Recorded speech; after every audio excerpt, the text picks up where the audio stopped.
फैसलाबाद में रेस्क्यू 1122 ने शहरियों के दिल जीत लिए। तहसील जड़ावाला में रेस्क्यू 1122 ने इंसानों के साथ साथ परिंदों जानवरों को भी रेस्क्यू करने में पेश रेस्क्यू एहलकारों की कारकर्दगी की आला मिसाल। मोहल्ला अल्ताफ पार्क में 30 घंटे से नाली में फंसे हुए मुर्ग को जिंदा निकाल लिया।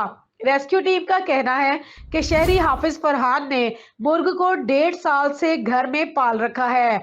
मुर्ग जिंदा मिलने पर मालिक और बच्चों के चेहरे पर मुस्कुराहट बिखर गई। अहले इलाका ने भी रेस्क्यू की कोशिश पर खराज तहसीन पेश किया और रेस्क्यू जिंदाबाद के नारे लगाए।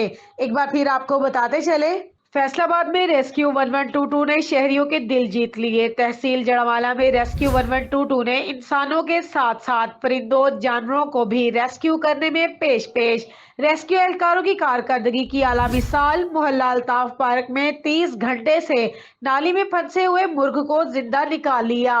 रेस्क्यू टीम का कहना है कि शहरी हाफिज फरहान ने मुर्ग को 1.5 साल से घर में पाल रखा है।